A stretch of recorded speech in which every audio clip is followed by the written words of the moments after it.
Саламатсыздарбы, урматтуу Коом пресс сайтынын көрүүчүлөрү.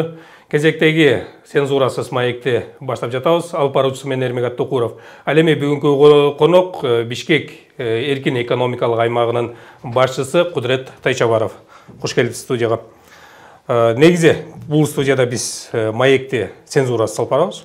Маекке келген конок менен анын ишмердүүлүгү, өмүр баяны жана башка. Кээ бир учурда ыңгайсыз суроолор да болот. Анан кийин эми ушул жерде баштаганда эле эркин экономикалык аймакка жетекчи болуп келгенде 1 жыл болуптур. Эмне өзгөрүүлөр болду? Реформа кылдыңызбы? Негизи ал жакта реформа талап кылына турган жерби? Ошону айта кетсеңиз. Чынында мен башында ушул эркин экономикалык аймакка барып калам деген такыр ойдагы, максаттагы жок болчу.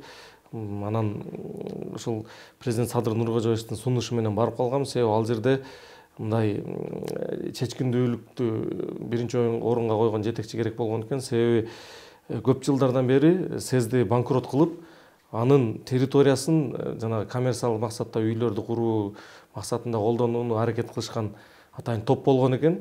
Өзүңүздөр билесиздер да, резиденциянын жанында 43 гектар жер бар. Ошол жерге этаж үйлөрдү курса аябай чоң акча чыгарса болот экен да.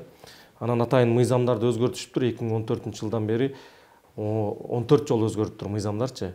Ар бир жолу ошол инвесторлорго иштегенге ыңгайсыз учур жагына кеткен да. Мындай татаал Экономикалык аймакта. Экономикалык аймакта көп учурда мындай жеңилдиктер, бошотуулар болуш керек да. Ал жерде өндүрүш, экспорт потенциал болуш керек, жумуш орундары болуш керек. А биздикилер ошонун баарын жоюп, улам бир тоскоолдукту киргизип отуруп, инвесторлорду качырганга аракет кылышкан да. Өздөрү жабылып кетсе, анан эгер ага чыдап деле иштеп аткан болсо, анда биз управленияны частный немеге берип, мамлекетке эмес, частный компания колдорго СЭЗдин жетекчилигин жеке колго берип, алар ошол жанагындай жаңы имараттарды салуу шылтоосу менен там СЭЗдин ген дирекциясына 1 этажын калтырып коюп, калганын жанагындай коммерческий зданиялар кылып, берки заводдордун иштетип аткан инвесторлорду, субъекттерди ылдый тиги Акчи территориясына, аэропорт жакка көчүрүп, кааласаңар ошол жакка иштегиле, каалабасаңар ушундай деп. Кимдин максаты болгон эми бул? Эми биз азыр толуктап айтып атабыз, бирок ошону эми бул мындай далилсиз немелер да, атайын топ болгон. Муну атайын кызматтар көптөн бери иликтеп, анан президентке ушундай докладывать этишкен, ал жакка бир ишенимдүү, сатылып кетпеген, коркпогон адам керек, чабыш керек деп. Мен ген директор болуп дайындалган күндүн эртесинен баштап эле жанагы блогерлер, журналисттер акча төлөп иштеген, жамандагандарга заказ түшүп, мени каралай башташты да. Себеби алардын максаты ишке капты да, өздөрү каалаган кишиси келбей калды. азыр ошол эркин экономикалык аймакта канча ишкана бар? Бүгүнкү күндө 318 субъект катталган. Негизи 96 жылдан бери эң көп учуру 1400ге чейин жеткен. Анан жана жеңилдиктер жоюлуп отуруп, улам азайып отуруп, азыр 318 катталган. Булар мындай фактически катталгандары да, иш алып баргандары пандемия учурунда, кризис учурунда иш алып баргандары 100ге жетпейт. Мындай такай бир экономический ишмердүүлүк жүргүзгөндөрчү. Анан булардын бардыгы азыр СЭЗдин такыр кетип калбайт, тапшырып коюп, жаап коюп кетип калбайт. Себеби президент өзү шайлоодон кийин биринчи визити СЭЗге болгон да. Себеби ал жанагы милдетин аткаруучу болуп турганда, инвесторлорду, ишкерлерди кабыл алганда бүт баары өзү айтпады эле, биринчи максатыбыз инвестициялык климатты жакшыртуу деп. Анан ошол инвесторлор кабыл алат, бизге келип иштегиле, биз шарттарды беребиз дейт, анан тигилер кайра эле кетет. Анан эмне болду деп сураштырса эле айтат. Инвесторлор президенттен чыгат, СЭЗге барып сурайт. Бизде 36 өлкөнүн өкүлдөрү бар да, 36 мамлекеттен келген ишкерлер бар. Анан Кытай барып Кытайдан сурайт, Түрк барып Түрктөн сурайт, ушинтип эле анан болбойт. Мына биз момундай шарттар менен келгенбиз, мыйзамдарын өзгөртүп, мынтип салышты. Башында ушундай алдап келишкен, кийин өзгөртүп салышты дегенде эле тигилер кетип калат экен. Туруктуулук жок депчи. Анан президент ушул шайлоодон кийин эле биринчи визити СЭЗге болгондагы биздин субъекттер менен жолугуп туруп, убадасын берген. Биздин биринчи максатыбыз СЭЗдеги жеңилдиктерди, шарттарды жакшыртуу болот депчи. Анан биз азыр мыйзамдарды өзгөрткөнгө чуркап атабыз 1 жылдан беричи. Ал жерде депутаттык топтагы бар, Эмил Токтошов бюджет комитетинин төрагасы катары фискалдык комитеттин депутаттары аралашып мыйзам долбоорун сунуш кылышкан. Бул жерде ушул жанагы экономика министрлигинде айрым адистер болгон, ушул жанагы СЭЗдин жетекчилигин жеке колдорго, жеке компанияга өткөрүп беребиз дегенчи. Өнүгүү стратегиясына ошону киргизебиз деген топтор болгон. Ушулар менен бир жыл чабышып келдик, себеби аябай депутаттардын арасында Минэкономдун деңгээлинде ошол мамлекетке каршы иштегендер болгон да. Алардын кызыкчылыгы жанагы ошол коммерческий үйлөр болсо ошол жактан доля эметет болгон да. Эми бул жерде мисалы жөнөкөй көрөрмандарга орусча айтканда на пальцах түшүндүрүш керек да. Эркин экономикалык аймактын зарылчылыгы канча? Мисалы биз билебиз, ошол Бишкектин аймагында же болбосо Бишкектин тегерегинде, Чүйдө, башка аймактарда деле өндүрүштөр бар. Ошол эле заводдор бар, фабрикалар бар, же болбосо кичинекей цехтер бар. Ошол эле нерсени ЦЭЗдин ичинде деле бар. Азыр бар ЦЭЗ деп айтабыз. Ошол эркин экономикалык аймактын ичинде деле ошол эле фабрика, ошол эле ишканалар, цехтер иштеп атат. Айырмачылыгы эмне? Ошол эле Бишкектин ичинде бир жерде завод ачуу менен эркин экономикалык аймактын ичинде завод ачуунун айырмасы эмне? Мен бир мисал менен түшүндүрөйүн. Азыр Кытай өндүрүш менен экономикасы менен дүйнөнү кармап турат. Башында Кытай 3 ЦЭЗ ачышкан, 3 ЦЭЗ инвесторлор тартуу үчүн. Азыр 350дөн ашык ЦЭЗ бар Кытайдын аймагындачы. Чет өлкөнүн инвесторлор бир гана эркин экономикалык аймакка келет. Ал жакта жеңилдиктер болот, ал жакта жанагы территориясы кайтаруу менен неме болгон. Бул бренд да мындай ЦЭЗден чыгат деген эл аралык мамилелерде бул эркин экономикалык аймактын товары деп туруп, бунун жеңилдиктери бар, сапаты бар деп мындай эсептешет да. Ошол себептен тескерисинче биз мисалы Нарын областынын территориясы жалпы ЦЭЗ болуп эсептелет да. Эркин экономикалык аймак болуп эсептелет. Нарын областынын кайсыл жеринде болбосо өндүрүш ачып туруп, ошо ген дирекцияга барып туруп катталса, ал ЦЭЗдин субъектиси болуп иш алып барат. Биз ушинтип Баткен областын толук ЦЭЗ кылышыбыз керек. Мисалы ушундай жеңилдиктер бар. Тескерисинче ЦЭЗдин мүмкүнчүлүктөрүн көбөйтсөк, биз сырттан көбүрөөк инвестор тартабыз да.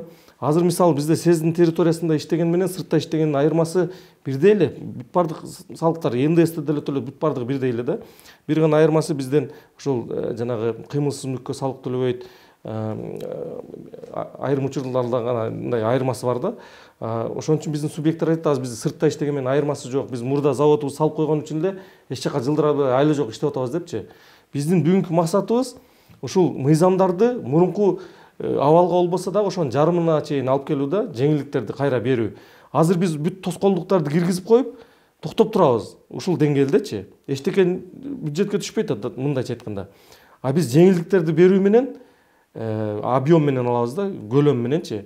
Азыр эчтеке чыкпай атат, а биз жеңилдикке барсак көбүрөөк чыгып туруп түшөт. Азыркы учурдагы шарттар келе турган инвесторлорго кызык эмес да. Бизге караганда Өзбекстанга барса, Казакстанга барса ыңгайлуураак да.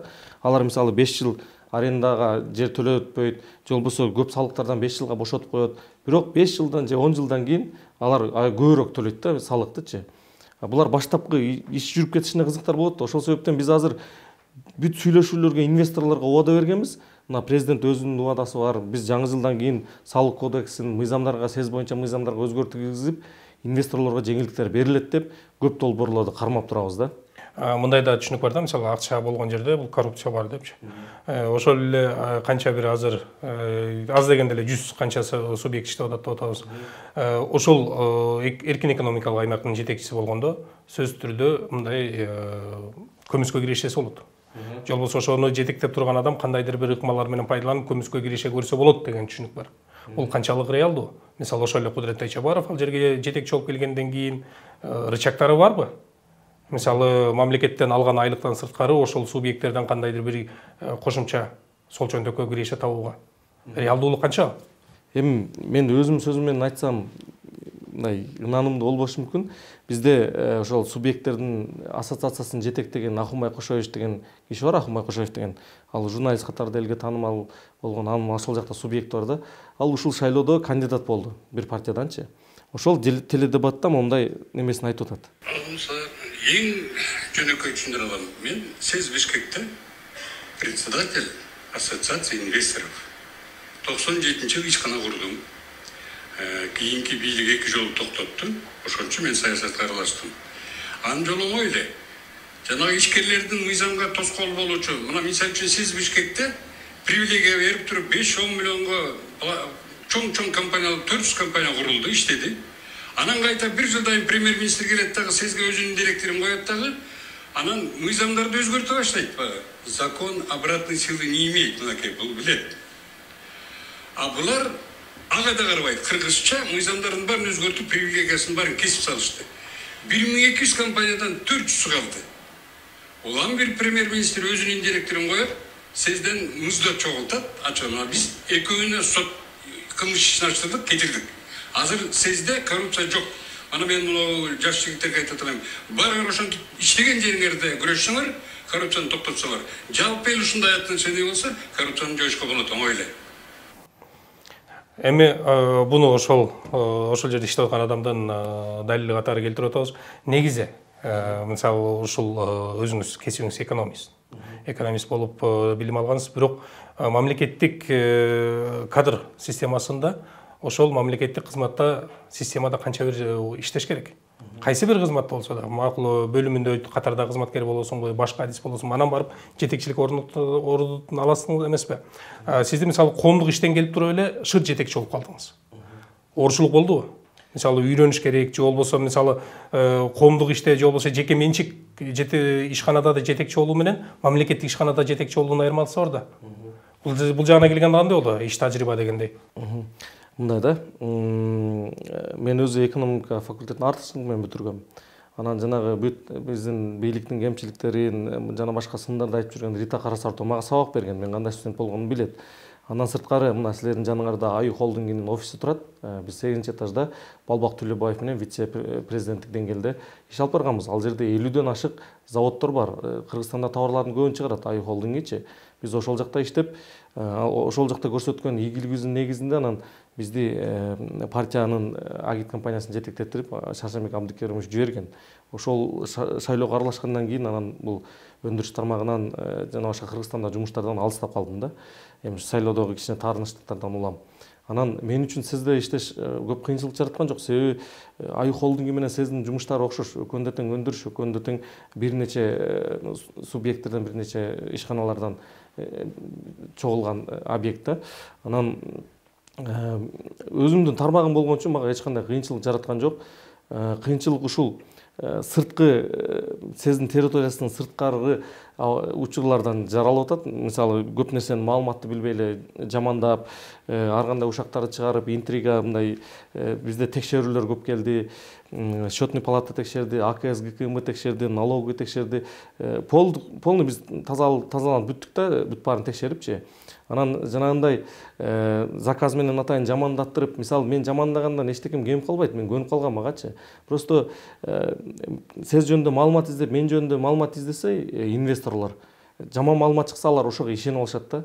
Ошол себептен мен бүт жамандап жазган, жалган жалалар жазган сайттарды, журналдарды, гезиттерди сотко бердим. Себеби аны мен эмес, сез берди да, себеби ал жалпы сездин имиджине сокку уруп атат. Мен өзүм андан кемип деле калбайм. Эгер мен кылмыш кылсам, эч жак камап коймок да. Жана коррупциялык моменттер боюнча свободный сездин гендирекциясы бул ошол субъекттерге кызмат көрсөтүүчү ишкана да. Кайсы учурда коррупция болуш мүмкүн? Жер берип атканда, мурда болуп келген, мен чана албайм. Жер берип атканда, мен сага мынча гектар жер берем, мынча бер, мынча жылга берем деп акча сурашы мүмкүн. Мындайлар болуп келген. Анан кайсы учурда болуш мүмкүн, андан башка? Мисалы жаап салам, же болбосо электр энергия болуш мүмкүн. Мындай эми, мындай карапайым тил менен айтканда. Ал айтып берем, биздеги ишканалар аябай акчасы көп ишканалар, алардын юристтери укмуш, эл аралык деңгээлдеги юристтер кичине эле кылт этсең сразу сотко жетип барган немелер да. Биз аларга такыр мындай мыйзамдан кичине да четтеген жумуштарды аткара албайбыз. Бүт перепискалар входящий исходящий каттатып, бүт баарыбыз немеге калтырабыз. Себеби бул кийин дагы козголо турган иштер да. Ошол себептен биз сезде мыйзамсыз иш кыла албайбыз. Мына субъекттердин ассоциациясынын төрагасы айтып атат. Мурда болгон, бирок азыр жок. Азыр мисалы бизге жаңы келген инвесторлор таң калышат да. Мурда келсек ушундай кыйын болчу. Азыр келген күнү эле мисалы немеси туура болсо документтери, келген күнү каалаган жердин каалаган немесин ала алат да. Объекттин же каалагандай каттала алат. Биз жанагындай кагаздарды кармап бюрократия менен кыйнабайбыз. Жана биз Турцияга барганда президент айткан эле ишкерлерге. Мурда силер мамлекет кызматкерлеринин артынан чуркасаңар, эми инвесторлор үчүн ошолор чуркайт депчи. Биз керек болсо биздин сотрудниктерди бөлүп беребиз. Мына силерге не только сездин ичинде, Кыргызстан боюнча любой сурооңорго жооп бергенге жардам беришет депчи. Ошол себептен бизде азыр мындай инвесторлорго мамиле жакшы, эч кандай кыйынчылык жок.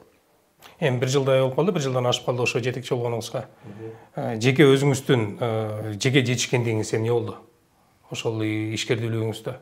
Мисалы буга чейин айтып атпайсызбы, жанагы туура эмес иштерге байланыштуу, жана мыйзамдарга байланыштуу биз өзүбүздүн аракетибизди көрдүк депчи. Ошол эле мыйзамды өзгөртүү боюнча жогорку кеңешке сунуштар жана 1-2-3-3 санап өттүк. Биринчи, азыркы тапта жеке өзүңүзгө сездештөө менен эмне ала алдыңыз? Мисалы тажрыйба жана башка дегендей, жана ошондой эле сезге эмне бере алдыңыз? Биз быйыл аткарылган жумуштар жөнүндө айтып кетейин. Мындай болгон да, 25 жылдан бери сиз иш аракетин жүргүзүп келген, анан сизде инфраструктураны улам жаңылап оңдоп туруш керек да. Анан максаты болгон экен, сизди банкрот кылып талкалап, частный немеге башкарууга өткөрөбүз депчи. Андай учурда инфраструктураны жасап не кереги бар деп көп көңүл бурулбай алган да. Биз быйыл бир гана ошол иштер менен алек болдук. Котельный деген бар бизде, ал 35 жылдан бери эмгек өзүнүн немесин милдетин аткарып келет. Ошол чоң арык аймагындагы мектеп, бала бакча жана үйлөр бүт абоненттерди жылуулук менен камсыздайт, сиздин ичиндеги заводдордун бардыгын. Бизге эскертүү келген. Бунун срок службасы 25 жыл. Бирок 35 жыл кызмат кылып койду. Эгер эмки кышта авария болуп кокус элдер жылуулуксуз калса капа болбойсуңар. Быйыл жасашыңар керек деген. Биз биринчи кезекте ошол котельныйды жасадык. Аябай жакшы сапаттагы немелер 19 миллионго укмуш запасы менен жасалды. Кокус бир машина иштебей калса, экинчиси иштеп кете турганчы. Андан сырткары сиздин карамагына бала бакчасы бар, 168-чи.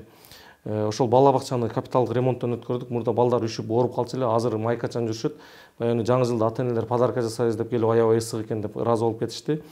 Андан сырткары бизде сизде эми заводдор болгондуктан электр энергияны көп талап кылат да. Такыр жанагы электр энергия өчүп калып, жетпей, кубаттуулугу жетпей ушундай кызышуулар болуп келгенден биз 3 аймакка тең 3 территориябыз бар.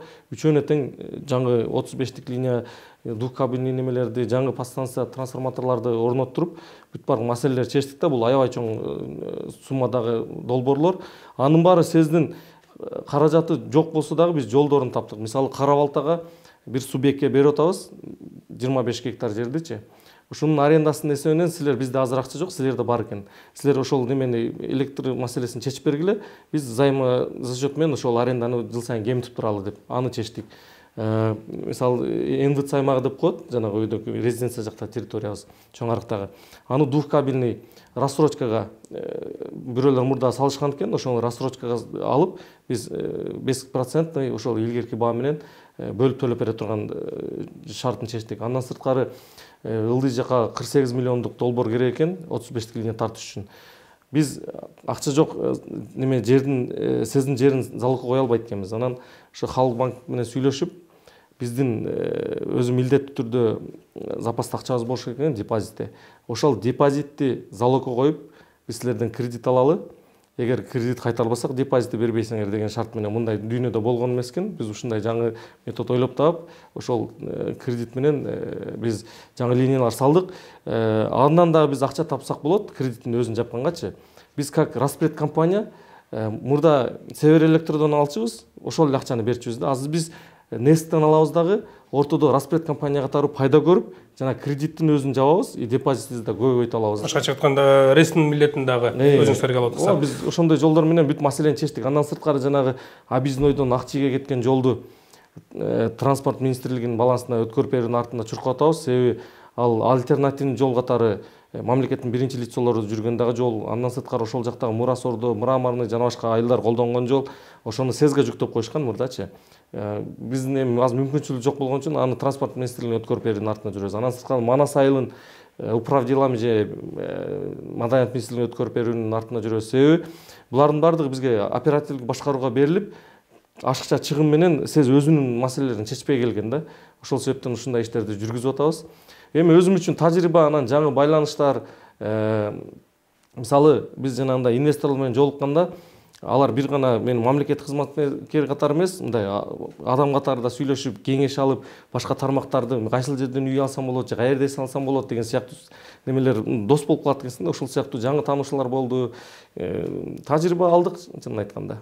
Ишмердүүлүккө кайра токтололу дагы. Бул жерде мисалы жанагы ошол эле эркин экономикалык аймактагы жерлерди бөлүштүрүүнү айтып атпайсызбы? Канча бир жылга арендага берип атабыз. Алнын эсеби менен биз жогоруда акчалар таап атабыз деп. Эми биз эркин экономикалык аймактын ишмердүүлүгүн карай турган болсок, салык 1 миллиарддан ашык сом менен салык төлөнгөн экен. 1 миллиард 300 миллион. 300 миллион менен. Эми ошо 1 миллиарддан ашык салык бул жеткенчеги же болбосо дагы иштетсе болобу? Дагы кошумча салык алып келүүгө мүмкүнбү? Кандай ырычактар бар? Мисалы биз демек бир эле сиз 1 миллиард акча бере алса, азыр жогоруда сиз 100 субъект менен эле 1 миллиарддан ашык берип атат. Эгер баягыдай 300 субъектти киргизе ала турган болсок, анда кандай 3 миллиард салык төлөнүп калабы ал жактан? Мында мен жана жогоруда айтып кетпедимби? Көп субъекттер азыр ошол брендин жоготуп жүрбөйүн деп эле, ошол рынокто биздин товар жоголуп калбасын деп эле чыгарып иштешип атышат. Ордун сактап калайын деп. Ордун сактап калайын, атын сактап калайын депчи. Бул пандемияга байланыштуу, дүйнөлүк кризиске байланыштуу болуп атат да. Эгер биз мыйзамдардан уступкага барып, мисалы Кыргызстанга товар чыгарса, как 3-чү өлкөдөн келген катары биз НДС төлөп алып киришет да, алып чыгышат. Сиздин территориясы бул мамлекеттин ичинде мамлекет да. Сизден чыгарганда Кыргызстанга 12% төлөп алыш керек тиги алып аткан тарапчы. Ошол себептен бизде сизден чыккан товарлардын көбү Кыргызстанда рынокко чыкпайт. Биз мисалы ушул НДСти бир башка налог менен алмаштырып, бир единый налог, бир 6%ке түшүрүпчү, допустим, сиздин ассистенцияден кеткен налог катары эле. Ошону мына арзандатууга барсак, азыр биздин субъекттер товарын Кыргызстанга сатпайт да.